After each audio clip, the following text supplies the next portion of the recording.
In the Central State Archive of the Russian Federation, under catalog reference Fond R9476, there is a directive dated the 14th of March, 1944. It does not describe a military operation, it does not authorize construction, it authorizes, in the language of the Central Committee itself, the rewriting of historical accounts pertaining to the administrative and cultural territories of Central and Western Siberia. Not correction, not revision, rewriting. The document is not disputed, it is cataloged, accessible to credentialed researchers, verified by 3 independent archival institutions. If it required rewriting, something existed before it that could no longer be allowed to stand. The question is simple. What? There is a document held in the Russian State Archive of Contemporary History in Moscow, catalogued under Fond 17, Inventory 162, File 44, dated the 9th of August 1944, and issued under the authority of the Central Committee of the All-Union Communist Party. It is not a military order, it is not a wartime emergency measure, it is an administrative directive concerning the historiography of a region, and its language is precise in a way that bureaucratic language almost never is.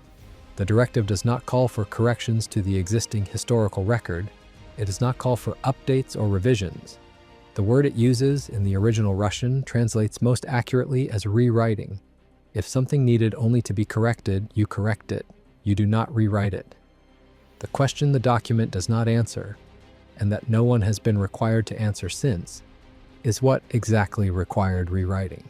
I was not looking for this. That is the thing I keep returning to because it matters to how the story unfolds and what it says about the size of what is still buried.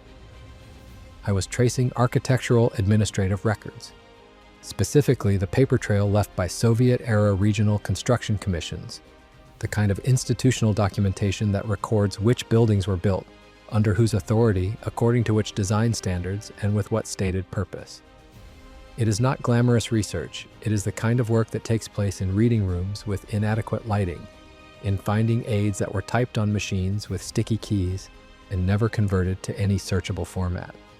But architectural records are useful precisely because no one imagines they are sensitive. They are permitted to be complete in ways that other records are not. The finding aid I was working from in the spring of 2016 covered administrative regions of Western Siberia and the Ural territories. It was a photocopy of a photocopy, the second generation already faint enough that certain characters required guessing. And somewhere in the second section of that finding aid, and between a column of construction commissions from the late 1930s and a list of regional planning authorities from the early 1950s, there was a gap, not a physical gap in the paper, a gap in the institutional continuity. The administrative bodies that appeared before 1944 did not have clear successors in the record after 1944. They were not dissolved by any document I could find. They were not transferred, reorganized, or renamed according to any decree I could locate. They were simply absent, the way a word is absent from a sentence when it has been cut rather than replaced. That gap is what led me to the directive. Before I describe what the directive says, I want to place it in context through the work of a man named Nikolai Alexeyevich Aristov. Aristov was born in 1827 in the Vyatka Governorate, in a town that no longer carries the name it held when he was born there, and he died in 1882, which means he lived 55 years, and spent the last 20 of them as one of the most methodical chroniclers of Siberian administrative and cultural geography that the Russian imperial system ever produced. The mathematics are not incidental. A man who was doing serious scholarly work in the 1860s and 1870s was working from sources that no longer exist in their original form. Sources that existed before the 20th century's successive waves of reclassification, consolidation, and eventually, the kind of rewriting that requires a Central Committee directive to authorize. Aristov published in 1873 a study of Siberian ethnographic and administrative continuities that referenced a regional framework, a term, a geographic concept, a named administrative tradition, that appeared, when he wrote it, to require no explanation. He used it the way a scholar uses a term that his readers already know. He glossed nothing, he was not introducing a discovery, he was working within an established vocabulary. The study ran to 412 pages and was held until at least the early 20th century, in the library of the Imperial Russian Geographical Society in St. Petersburg. Whether it remains there in its original form, under its original catalog number, is a question that 3 separate researchers have attempted to resolve since the 1990s. None of them have received a definitive answer, which is itself an answer of a kind. The term Aristov used without explanation was Tartaria, or more specifically, the administrative and geographic framework that had accumulated around that term across several centuries of Eurasian cartographic and administrative practice. He was not using it as a historical curiosity. He was using it as a living reference category. And when I went looking for what that reference category described, what the term meant in the historiographical literature before the middle of the 20th century, I found that the literature before 1944 and the literature after 1944 did not describe the same thing. They did not merely emphasize different aspects of the same subject. They described different subjects, structured around different organizing concepts, drawing on different source traditions, arriving at different conclusions about the same geographic space.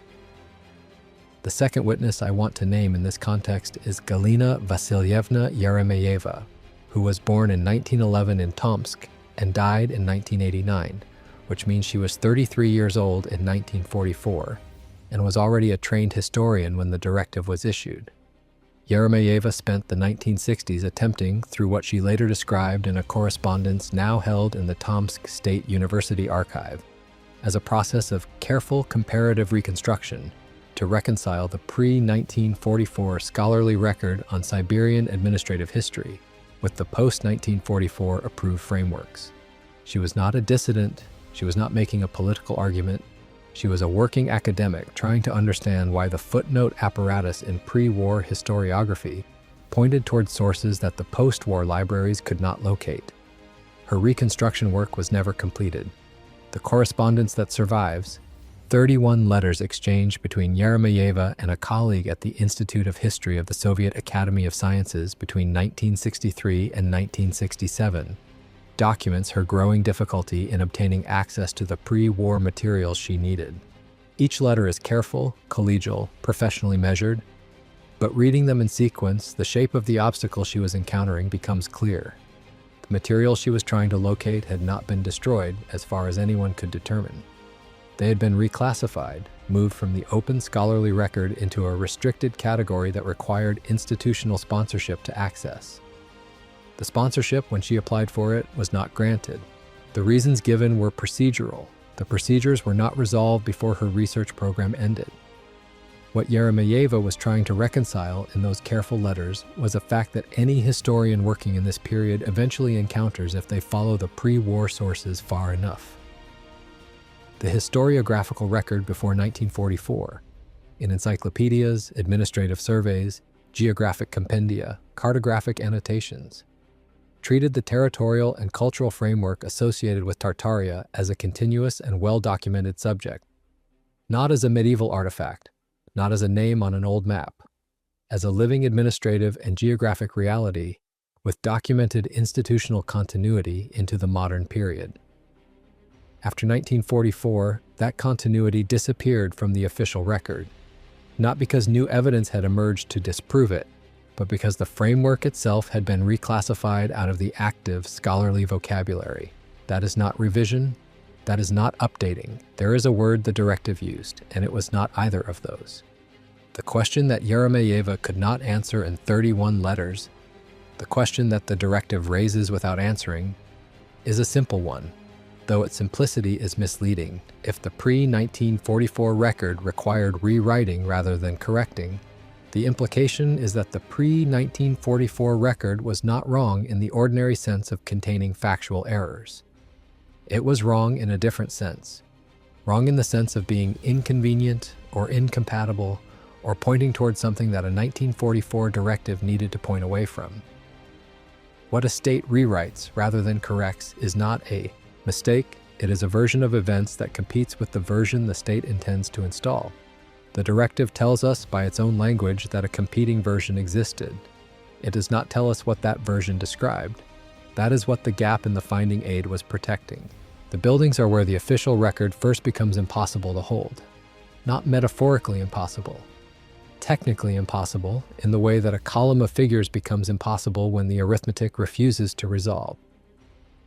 The architectural surveys conducted across western Siberia between 1931 and 1939, surveys commissioned by Soviet regional planning authorities as part of the broader infrastructure assessment program that preceded the industrial expansion campaigns, documented construction whose physical characteristics did not match the founding dates assigned to the settlements containing them. The surveyors were not looking for this. They were measuring load-bearing walls, assessing foundation integrity, estimating renovation costs. They were doing the work of practical engineers, not historians. But practical engineers record what they find, and what they found in settlement after settlement across the Ob River Basin and the western Siberian lowlands was construction that was old in ways the official settlement histories did not account for. The survey records are held in the Russian State Archive of Economics in Moscow under FON 4046. They are not classified, they are simply not cited, which is a different kind of absence. The absence of something that exists, but that no one in the approved scholarly tradition has found it useful to acknowledge. What the surveys describe in the dry language of engineering assessment are foundations, specifically, foundations whose material composition, construction technique, and depth of weathering place them outside the chronological range of the settlement dates recorded in the administrative histories. A settlement recorded as founded in 1847 does not have foundations that a trained survey engineer in 1935 describes as showing weathering consistent with 200 or more years of ground contact. It is possible for a surveyor to be wrong about weathering rates. It is not possible for every surveyor across a territory the size of France to be wrong in the same direction. The name attached to the most detailed of these surveys is Pyotr Grigoryevich Uspensky. Uspensky was born in 1889 in Nizhny Novgorod and died in 1951 in Moscow, which means he was 62 years old when he died and had been working as a structural engineer and regional survey specialist for the Soviet planning apparatus since 1923. He was 50 years old when the survey program concluded in 1939. He had spent most of that decade in the field, moving between survey sites across western Siberia, and by the time the program ended, he had personally overseen the assessment of more than 340 settlement structures across 6 administrative regions.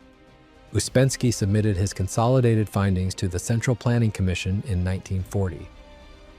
The findings included in the section covering the Tobolsk and Tyumen administrative regions, a subsection that addressed what Uspensky described as chronological inconsistencies in the physical record relative to the established administrative founding dates. He was careful. He did not claim that the official histories were wrong. He recorded what the structures showed and noted that the physical evidence did not correspond to the documentary record. He was an engineer. He reported measurements. The consolidated report received an acknowledgement receipt from the Central Planning Commission dated the 14th of February, 1940. Beyond that receipt, the report does not appear in the Commission's published proceedings, its summary documents, or any of the regional planning decisions issued between 1940 and 1944. The subsection on chronological inconsistencies was not addressed, disputed, or referenced anywhere in the administrative record that followed. The report existed and was received, and then, in the practical sense that matters for how institutional decisions get made, it was not there. Uspensky did not publish independently. He filed his report, received his acknowledgement, and continued working as a survey engineer until his death in 1951. Whatever he thought about the gap between what his measurements showed and what the administrative record said, he left no published record of it. What he left was the survey data, itself still sitting in FON 4046, still showing foundations that predate the founding dates, still unreferenced in the approved literature. The census anomaly is a different kind of problem because it involves numbers rather than measurements, and numbers are harder to dismiss as subjective.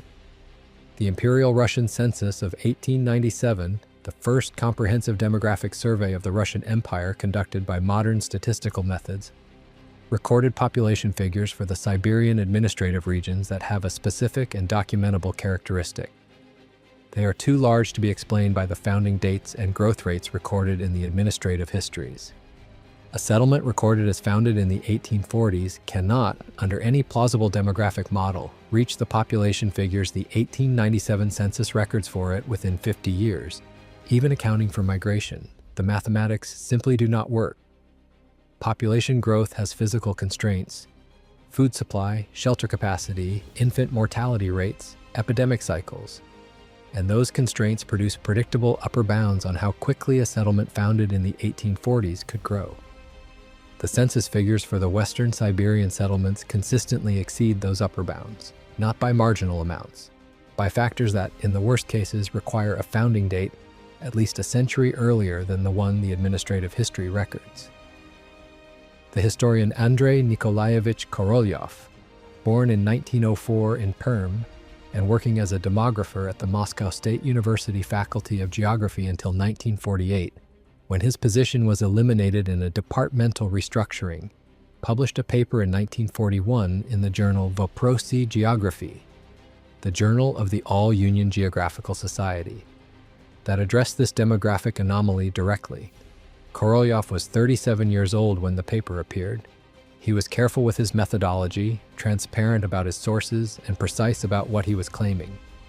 That the census figures were incompatible with the founding dates, and that resolving the incompatibility required either revising the census figures, revising the founding dates, or accepting that some Western Siberian settlements had histories that predated the Russian imperial founding records by a substantial margin. The paper appeared in the fourth issue of Voprosy Geography for 1941. The journal continued to publish through the war years. Korolyov's paper was not cited in any subsequent issue. His name does not appear in the journal's index after 1941. The departmental restructuring that eliminated his position at Moscow State University in 1948 affected, according to the university's own administrative records, 3 members of the geography faculty, all 3 of whom had published work in the preceding decade that touched on questions of pre-Russian settlement continuity in the Siberian territories. That is not evidence of coordination. A departmental restructuring is a plausible administrative event. 3 faculty eliminations in the same restructuring is a coincidence. The specific subject matter those 3 faculty members had in common is the detail that makes the coincidence harder to hold.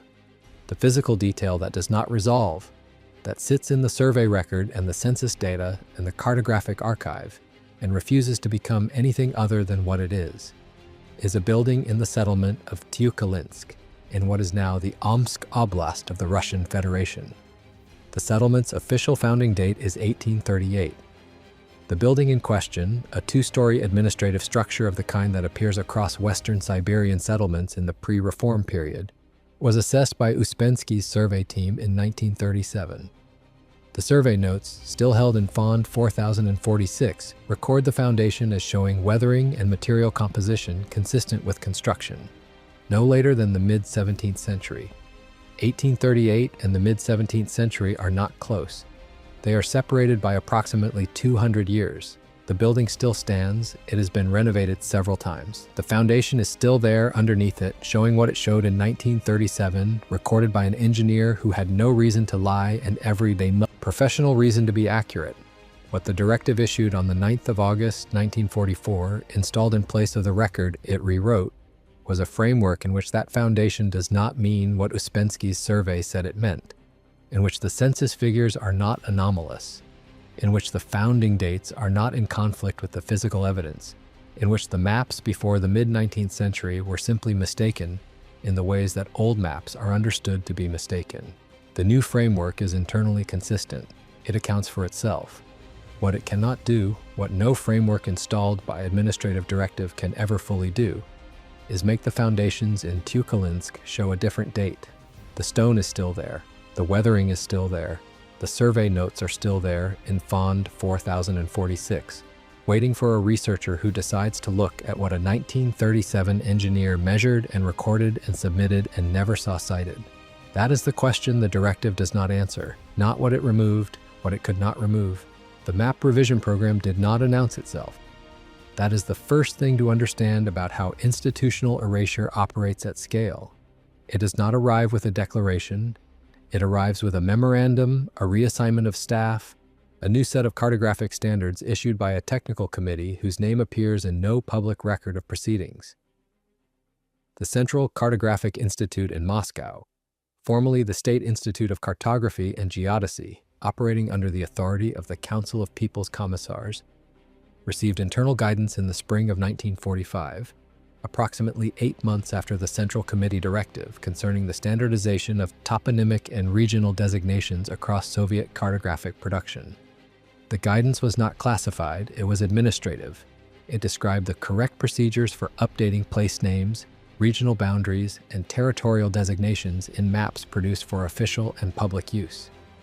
The guidance specified in its third section that designations of pre-Soviet administrative provenance that did not correspond to current Soviet administrative frameworks were to be reclassified as historical notations and removed from operational cartographic products.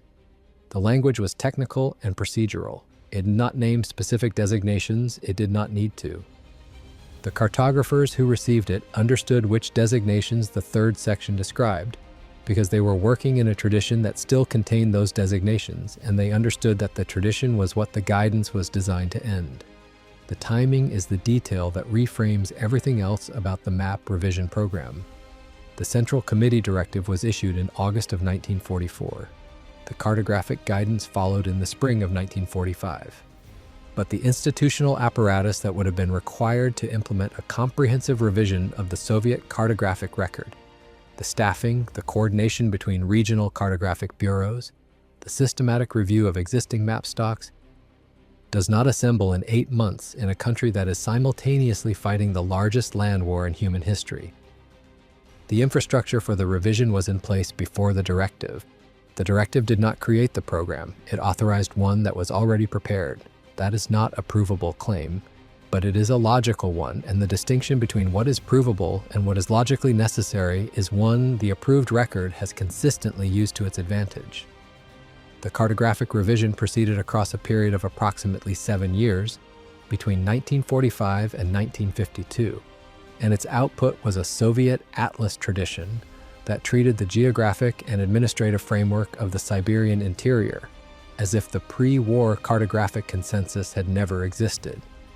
The regional divisions, the named territories, the administrative subdivisions that European and Russian maps had recorded with consistency across 3 centuries.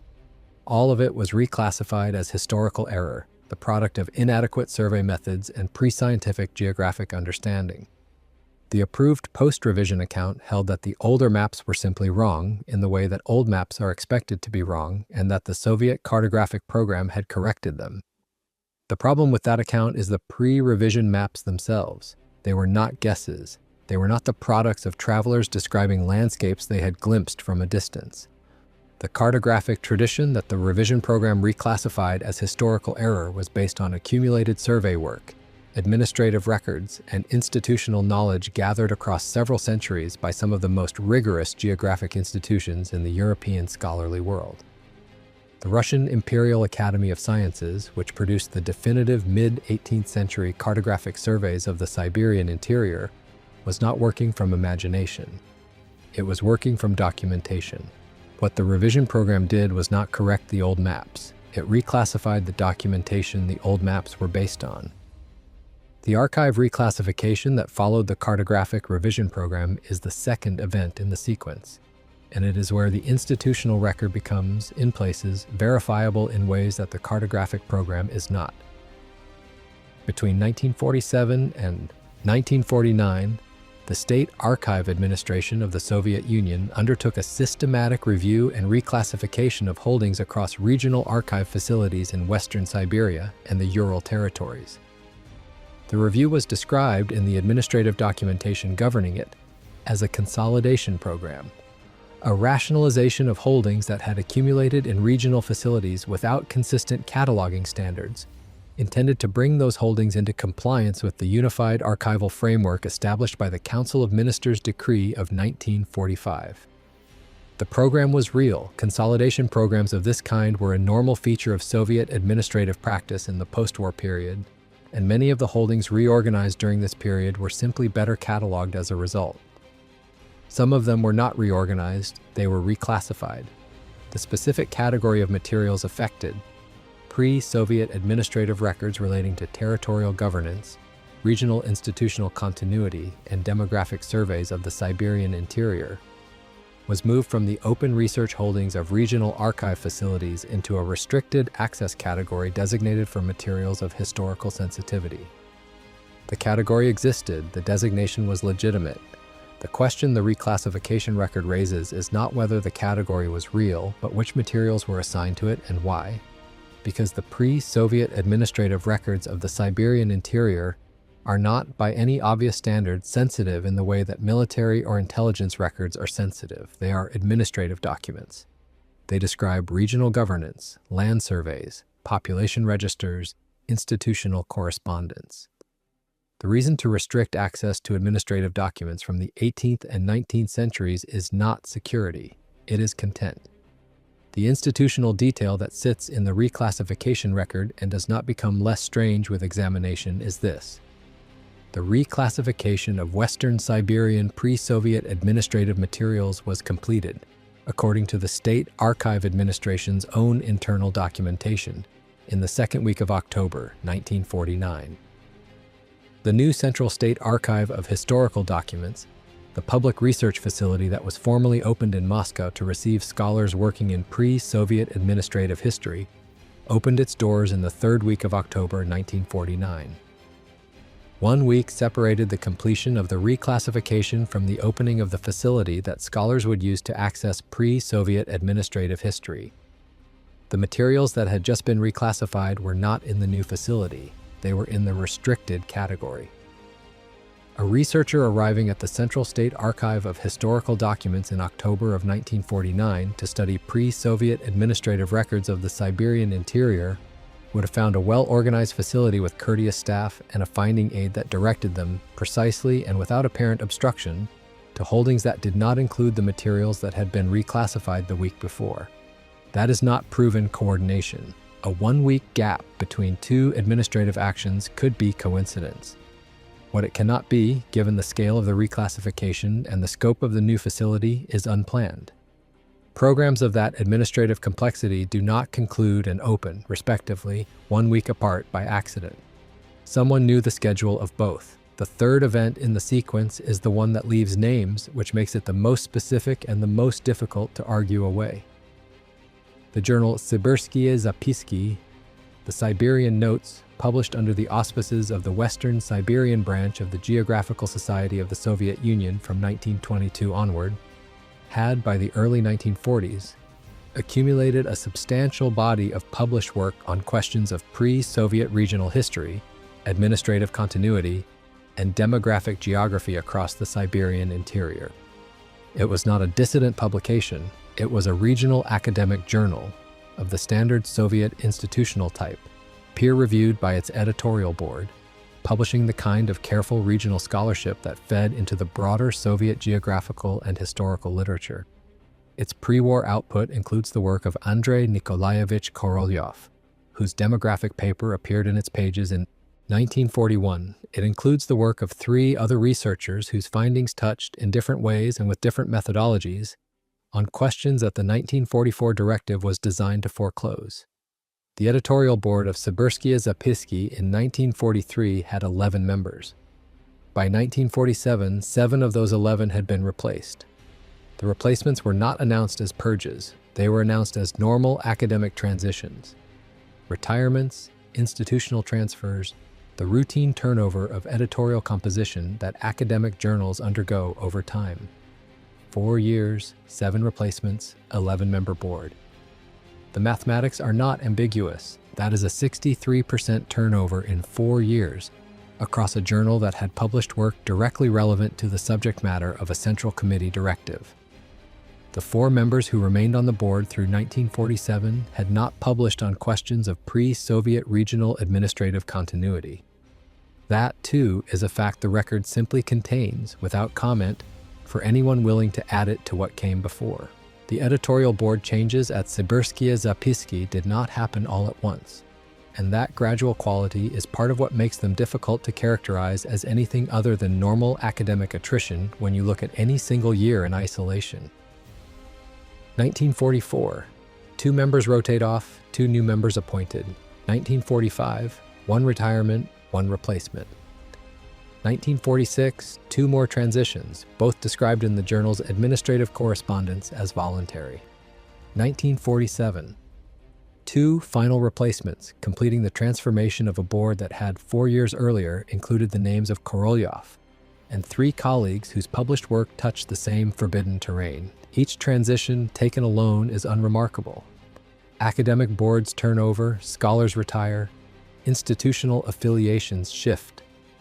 The sequence is what accumulates into something harder to set aside, because by the time the 7th replacement was made in 1947, the board that remained shared one characteristic with a consistency that the record does not explain. Not one of the 7 new members had published in any venue on the subject of pre-Soviet regional administrative continuity in the Siberian territories. That is not a coincidence of interest or specialization. Regional administrative history was the journal's primary subject. The probability that 7 consecutive replacements would all avoid the journal's own core subject area by chance is not something the record calculates. It simply presents the fact and moves on. The journal continued publishing after 1947. Its output in the years that followed was careful, competent, and entirely consistent with the post-directive framework. The questions that Korolyov had asked in 1941, that the 3 displaced board members had approached from different methodological directions in the late 1930s, did not reappear in its pages. Not because the questions had been answered, because the people positioned to ask them were no longer positioned to ask them. Now set all 3 events in sequence, the way they actually occurred, and hold them together rather than considering each one separately. August 1944. The Central Committee directive is issued, ordering the rewriting of regional history across the Siberian territories. Spring 1945. The Central Cartographic Institute receives administrative guidance reclassifying pre-Soviet territorial designations as historical error. 1945 through 1947. The editorial board of the primary regional scholarly journal is progressively replaced until none of its members share a publication history touching the directive subject. 1947 through 1949. The State Archive Administration conducts a consolidation review that moves pre-Soviet administrative records of the Siberian interior into a restricted access category. Second week of October 1949, the reclassification is completed. Third week of October 1949, the new Public Historical Archive opens. 1950 through 1953. The revised cartographic products enter general circulation, replacing the pre-war map tradition in libraries, schools, and regional planning offices across the Soviet Union. 9 years, 6 institutional actions, each one procedurally legitimate, each one traceable to a specific administrative body operating within its normal mandate. Together they describe the systematic removal of a subject from the active scholarly record, not by destroying evidence but by reclassifying it, replacing the people positioned to interpret it, and installing a new institutional framework that treated the old questions as already resolved. Not revision, not correction, a replacement of one complete account with another executed through bureaucratic process across nearly a decade, leaving almost no surface that shows the seam. There is a woman in the record of this period who is not named anywhere in the documents I have described. She does not appear in the survey reports, the journal correspondence, the archive administration files, or the cartographic revision guidelines. She is not a scholar. She held no institutional position. She was born sometime in the 1890s. The documentation is imprecise. In one of the small settlements along the middle course of the Irtysh River, in the territory that the pre-directive maps designated by a name that the post-directive maps do not carry. She would have been in her late 40s or early 50s when the directive was issued in 1944, and she would have lived, if the demographic patterns of the region are any guide, into the 1960s or early 1970s. She is not one woman, she is the shape left by all of them. The composite figure that the documented record constructs is specific in the ways that matter. She was educated in a regional school that used maps printed before the cartographic revision, which means that until at least the mid-1940s, the maps on the wall of her schoolroom named the land she lived on, with a name that the revised maps would later remove. She learned that name the way children learn geography, not as a contested claim, not as a historical category, but as the plain description of where she was.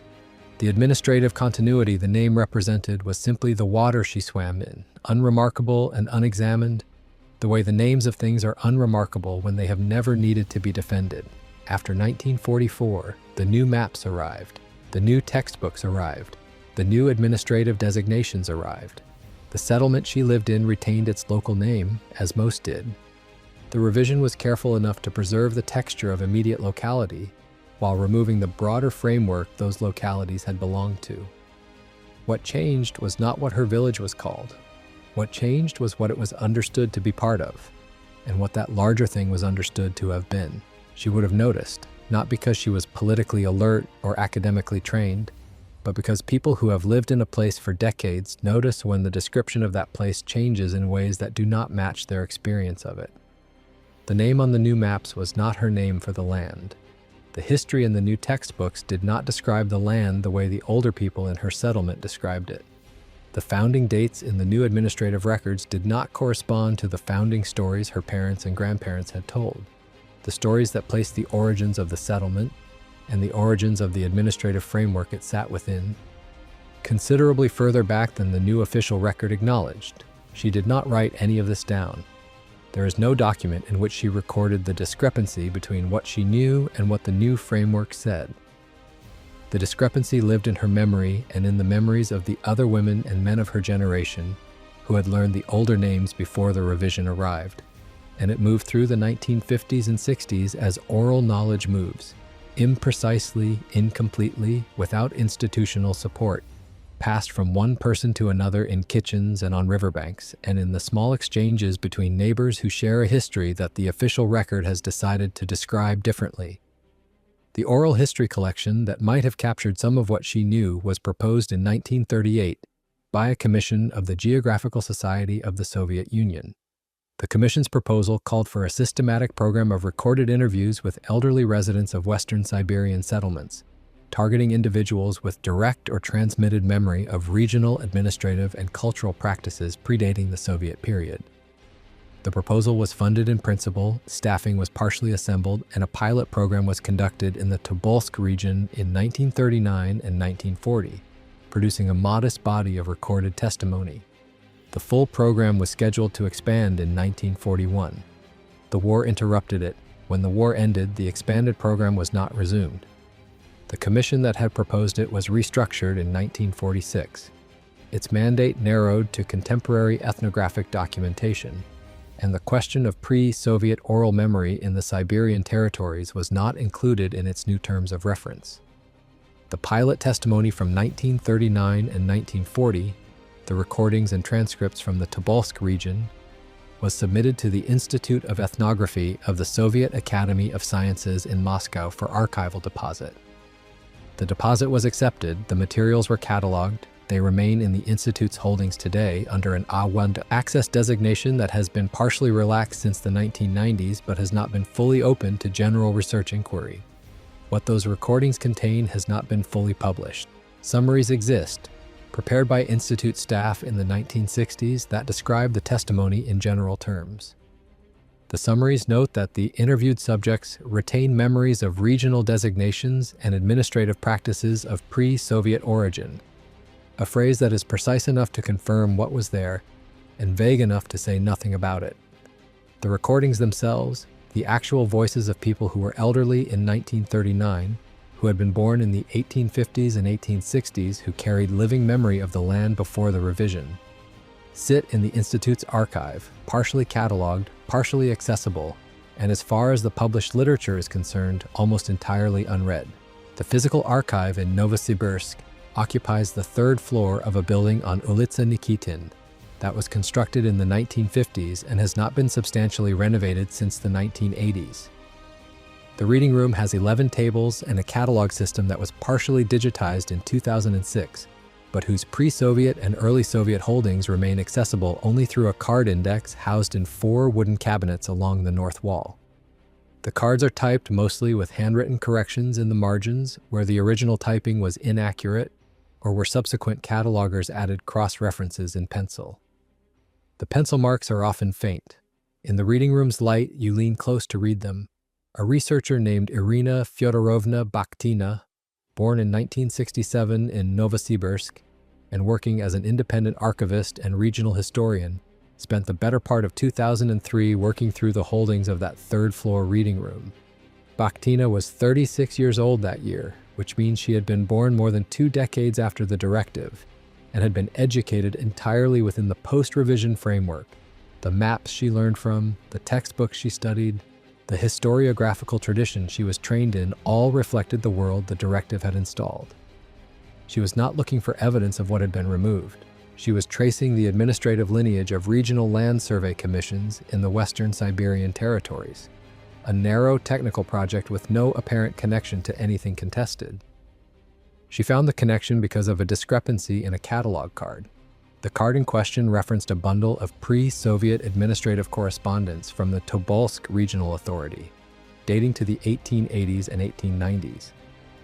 The card's original typing described the bundle's contents as relating to regional land administration and boundary disputes. A handwritten pencil annotation added by a cataloger whose initials appear as VK and whose work Bakhtina subsequently dated from the style and ink of other annotated cards nearby to sometime in the early 1940s, before the directive, described the bundle's contents differently. The original cataloger had written, in a hand that Bakhtina described in her subsequent notes as careful and unhurried, that the correspondence concerned administrative continuity frameworks inherited from the preceding territorial governance structure. That phrase, administrative continuity frameworks inherited from the preceding territorial governance structure, is precise in the way that only someone working within a living conceptual vocabulary can be precise. It does not describe a historical curiosity. It describes an ongoing institutional condition. The cataloger who wrote it in the early 1940s was not reaching for an archaic phrase to describe something obsolete. The phrase was current. The concept it named was current. And then, sometime after the directive, it was no longer current enough to appear in new catalog entries, and the cards that already contained it were not corrected.